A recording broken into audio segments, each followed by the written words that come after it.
UPPL long live, long live, long live.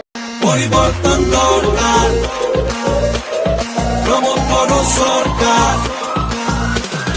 কথা নয় কাম, জনতারে প্রাণ, এই আহে নেতার পরিচয়।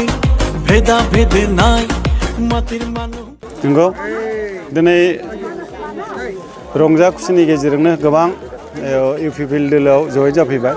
बिथांमोना गावसोरनो गोसो जानानै जोंखौ सिगांनिफ्रायनो लेंहरबाय थादोंमोन, खिन्थु जों टाइम होनो हायाखै। दिनै फैबाय। दिनै फैनाय लोगो लोगो बिथांमोना गोबां खुसिनि गेजेरजों दिनैहाय जोंनि UPPL दोलोआव जगदान जाफैबाय। 26 जन जगदान जाबाय। ओमफ्राय गामिनि मानसिफ्रा फ्राय माखासेया जोंनि मानसिफ्रा UPPLनि ज' मोनसे फिसा मिटिं जालायनायनि गेजेरजों दिनै 26 जन जगदान जानाय जाहैबाय। नोंथांनि नुजाथिनायाव जे बावैसो सिगां दहायसो फुं समावहाय आरोबाव जाना थांबावदोंमोन आरो नैबे समावबो जानायखौ नुनो मोनबावदों सार। उद्देश्यआ मा सार बिथांमोननिया? बिसोरनि उद्देश्यआ माने UPPLनि खामानि मावनायखौ मोजां मोननानै एबा UPPLनि जानाखि सालायनाय बिटिआर गभर्नमेन्टआव बिथांमोना अंशदार जाफानानै बे एरियानि सुख सान्ति एबा जौगानायनि थाखाय UPPL दोलोआव जगदान जाफैदों।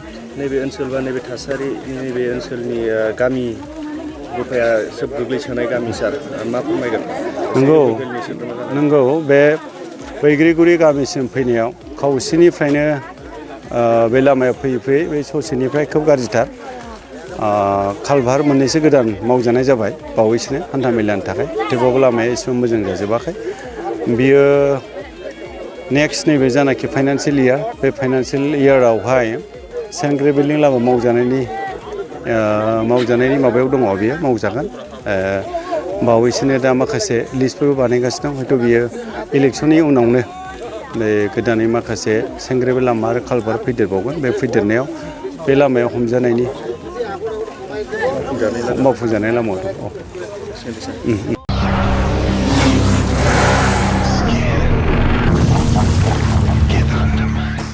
गोजोनथाव खौरां, सेरफांगुरि बाजाज श'रुमा बाजाज बाइक सालायनानै मोजां मोनग्रा रायजो राजाफोरनि थाखाय गोजोनथाव खौरां लानानै फैदों। सेरफांगुरि बाजाज श'रुमा ईद एन्ड बिहु दामाका अफार होगासिनो दं। क'क्राझार जिल्ला सेरफांगुरियाव थानाय फुंखा इन्टारप्राइज बाजाज श'रुमा 22 मार्चनिफ्राय 30 एप्रिलसिम ईद एन्ड बिहु दामाका अफार आरो एक्सेन्सनि खाबुफोर होगासिनो दं। नोंथांमोना सेरफांगुरियाव थानाय फुंखा इन्टारप्राइज बाजाज श'रुमाव खुंफुंजानाय ईद एन्ड बिहु दामाका अफार एक्सेन्सआव फैनानै नोंथांनि लुबैनाय बाजाजनि बाइकखौ लांफैनो हागोन।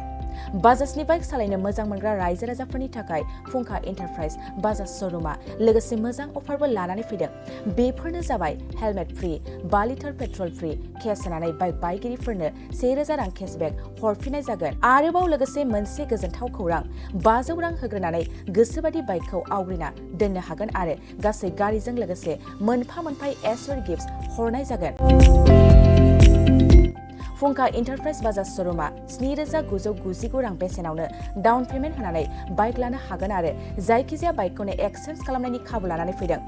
आबुङै मिथिनो थाखाय 6003817191 7002240725 आरो 9101547892 बे जानबुं नाम्बाराव खौरां लाहरनो हागोन।